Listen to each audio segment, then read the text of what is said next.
కన్ను కలబులు కన్ను ఎంత చేసినది దిక్కున లేచినది దివ్యలోకమన చిన్నబాబని వాళ్ళన్న దగ్గరకు వచ్చేసినది అన్నయ్య కొట్టేరా మాయన్న మాయన్న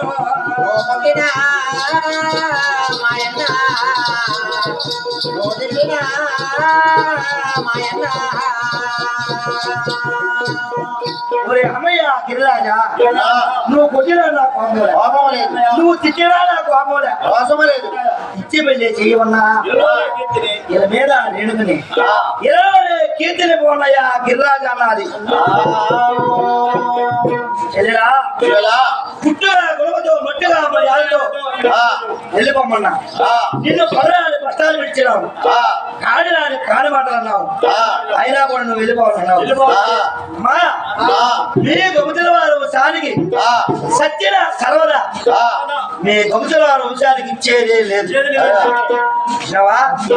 ఇచ్చేది లేదంటే తీసేది లేదని వెళ్ళిపోవాలా చిక్కు ఎక్కువ చిన్నబాబు అన్నది చిన్నబాబుని ఇచ్చేది లేదమ్మా అన్నాడు అన్నయ్య చిన్నబాబును మాకు సత్యన సర్వదా గొప్పల వారు వంశానికి ఇవ్వనన్నవే అవునే మరి ఎవరికి ఇస్తావన్నయ్య అన్నది అమ్మా నా బిడ్డ నా ఇష్టం నేను ఎవరు గణించుకుంటా నీకెందుకమ్మా అన్నాడు అన్నా ఎవరికి ఇస్తా ఒక్క మాటగా చెప్పినావు అనుకో నేను తక్షణమే బయలుదేరి వెళ్ళిపోతా అన్నయ్య అన్నది అమ్మా నా వెన్న నా కూతురు ఉన్నది రేడుకని ఒక పళ్ళ గబ్బలో పెట్టుకొని కాయలో పళ్ళు కలబోసుకొని ఊరికి పల్లికి గ్రామానికి తిరిగి పళ్ళు కాయలని నా కూతురు అమ్ముకుంటానమ్మా అన్నాడు మరి అట్ట కూడా ఈ ఊరు కొనకపోతే మరి ఎవరికి ఇస్తామన్నాయి అన్నారు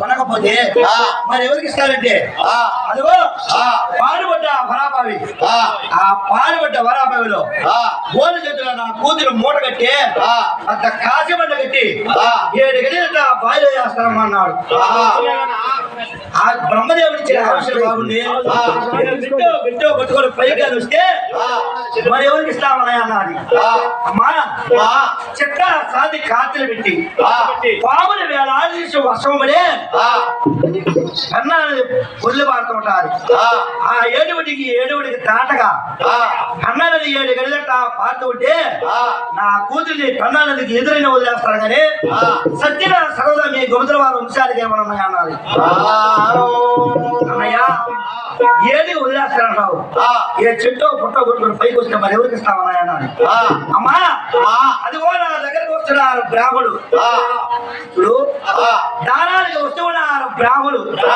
ఆ బ్రాహ్మణులు ఒక బ్రాహ్మణుడికైనా నా కూతురు నుంచి పెళ్లి చేస్తాను కానీ సత్యాన సర్వదా మీ గౌతల వారు వంశానికి ఏమన్నాడు ఆ బ్రాహ్మణులు కూడా చేసుకోరు ఆ బ్రాహ్మణులు కూడా చేసుకోరన్నారు మరి ఎవరికి ఇస్తామన్నాయ అన్నది ఇంకొక బ్రాహ్మణుడమ్మా వాడు ఎట్లా ఉంటాడు తెలిసిన ఓ చెల్లెనా ఓ జలగండి పార్వతమ్మ ఆ బ్రాహ్మణుడు ఎట్లా ఉంటాడు తెలిసిన అష్టమే ఈడుస్తున్నాడు పట్టుకుంటే చూడు వాడి శరీరం ఏది రక్తము పొందుకు సీము ఉచ్చల పురుగులు కుప్పలుగా రాలుతూ ఉంటాయి భూమికి గచ్చి వెత్తన బోరదేలు ఉంటాడు కాకర పండుగలే బ్రాహ్మడు కమిలి ఉంటాడు ఆ కుచ్చి బ్రాహ్మడు పళ్ళు లేని బ్రాహ్మణుడు పరదేశ బ్రాహ్మణుడు దత్తములు లేనిటి దరిద్రపు బ్రాహ్మణుడు ఎగిరాలకు వస్తే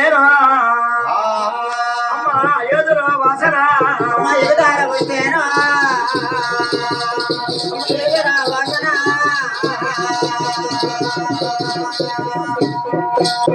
చెల్లెనా జలగన్య పార్వతి దిగుదాలకు వస్తే ఎదురు వాసన దిగుదాలకు వస్తే ఒక్కనీసు వాసన గొప్పు గవులు శివుడు రక్తము సిలువులు వాసన ఆ కుష్టిరాజ బ్రాహ్మణుడు ఎరగడా వడగతాడు వడబడా మాట్లాడే వడగతాడు వడబడా మాట్లాడే కరగడా వడగతోటాడు గొడవలా మాట్లాడతాడు ఎవరు మాట్లాడి వస్తే అది బ్రాహ్మడు గడియకు చెల్లిపోయింటున్నాడు. అటువంటి కుష్టి వ్యాధి బ్రాహ్మడికి నా కూతురిచ్చి పెళ్లి చేస్తాను కానీ వాడు వద్దన్నా కూడా సరే వాడికి ఏ పని పెట్టి 7 గంటల ఎనదలుతాను కానీ సత్యన సర్వదా మీ గౌతురాలు వంశానికి ఇవ్వనమ్మా అన్నాడు.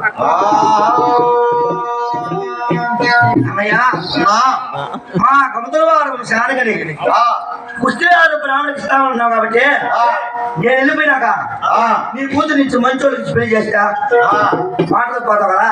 అవును కాబట్టి మాటలు మాడిన కాటలు మానకూడదని తెల్ల పేపర్ మీద తెల్ల కాగితం మీద నల్ల అక్షరములతో నాగా ఒక ఫ్లో నోట్ గా రాసి ఇచ్చామంటే తక్షణమే వెళ్ళిపోతామయ్యా నాది.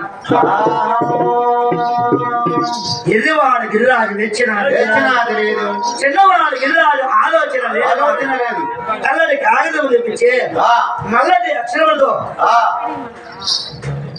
దొంగల వారు వంశానికి నా కూతురు నుంచి పెళ్లి చేయను, సత్యన సర్వదా ఇచ్చేది లేదు, కుష్టివారు బ్రాహ్మడికి నా కూతురు నుంచి పెళ్లి చేస్తానని ప్రోనోట్ రాసి మహాతల్లికి జరగని భారతం ఇచ్చాడు కదా. మామూలుగా ఇచ్చేస్తుంటే పోయిను 4 మూల ఆ కాగితానికి 4 మూల పసుపు కుంకుమ పెట్టి నడుముక పసుపు కుంకుమ పెట్టి పిడి ఆకులు అరపిడి ఒక్కలు చెల్లెలు దగ్గరకు వచ్చినాడు. గిరిరాజు చేతులు మీదుగా జరగని పార్వతమ్మ చేతులు కిందగా దగ్గరకు వచ్చి ఓ చెల్లెలా నువ్వు అడిగినావు ఫ్లోనోటు అని చెప్పి చెల్లెకి 7 గడియలక ఆమోదం చేసినాడు. ఆ మహాతల్లి జరగని పార్వతమ్మ అనుకున్నది, అన్నయ్య ఇదే నీకైనా నీ కూతురికి నాకైనా నా కొడుకు లగ్న పత్రిక. ఇప్పుడు ఈ కాగితమే మనకు లగ్న పత్రిక అనుకుని దాచుకున్నది. అన్నా నేను కుదూరు కాదు, ఇటుకు ముందు రావణ 3 నెలల 16 రోజుల ప్రయాణం 4 నెలలతో కదిలిపోవాలి. నేను మధ్యలో కన వారం వర్షములు పడి ఈ కాగితం నాడిపోతుంది. అప్పుడు నేనేం చేయాలా? కాబట్టి బంగారు రాగిశాస్త్రం తెప్పించు. ఆ బంగారు రాగిశాస్త్రం మీద నువ్వు ప్రోడక్ట్ గా రాసినావంటే తక్షణమే వెళ్ళిపోతున్నాయా అని 7 గడియలట మహానుభావుడు గిరిరాజు బంగారు రాగిశాస్త్రం తెప్పించి ఆ ప్రోడక్ట్ రాసి ఒకటి చెల్లెలికి ఇచ్చినాడు, 2వది గిరిరాజు గారు పెట్టుకున్నాడు, 3వది గవర్నమెంట్ లో పెట్టాడు. ఇప్పుడు అదే పని చేస్తున్నది. ఆలు ముగ్గురు కొట్టుకున్నా ఎడాకలు తీర్చేదానికి, ఎవరు గొడవలు పెట్టుకున్నా మధ్యస్థాలు చేయడానికి ఇప్పుడు అదే పని చేస్తున్నారు. గవర్నమెంట్ లో పెట్టాడే అదే ఇప్పుడు పని చేస్తున్నాయి. ఆ గిరిరాజు 7 గడియలు చెల్లెలికి ప్రోనోట్ అందించే చెల్లెలు తిరుగుదారు. ఈ గిరిరాజు ఆలోచన పొందినాడు, ఒరే అన్నలారు తమ్ములారు ఆత్మబంధువులారా, మనం కాదు మళ్ళీ ఇక్కడ కానీ ఉండే వరకు మా చెల్లెలు తిరుగుకొని వచ్చి మళ్ళీ చిన్నబాప అంటారు. కాబట్టి అదిగో పానగంట పర్వతమన 7 గడియలట వేట మార్గాన్ని వెళ్ళిపోవాలి.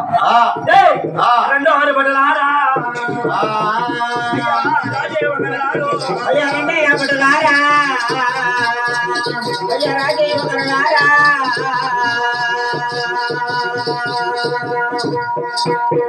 ఒరే అన్నలా తమ్ములా ఆత్మబంధువులారా, మనం ఇక్కడ ఉండకూడదు. పానగంట పర్వతంకి వేట మార్గం వెళ్ళిపోవాలని ముందు వాళ్ళ మార్గంలో పెట్టి గిరిరాజు అచ్చోళ్ళ కోట్ల సైన్యం తీసుకొని పానగంట పర్వతం వేట మార్గాన్ని వినాడు. వాళ్ళ చెల్లెలు ఉన్నది గిరిరాజు ఆ జలగజ పార్వతమ్మ కన్నవారి పట్ల మీద ఆశలు వదులుకొని వాళ్ళ కన్నవారి పట్ల 3 దోవల దగ్గరకు వచ్చినారు.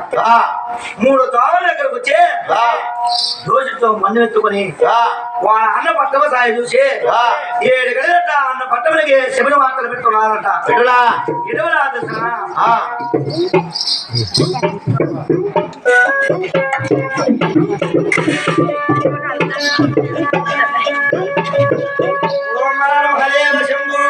ఓం మహాదేవ శంభో. జరగని పార్వతమ్మ 7 గడియలు వాళ్ళ కన్నవారి పట్టడానికి శబరి వార్తలు పెట్టుకున్నారంట. మాయల్లో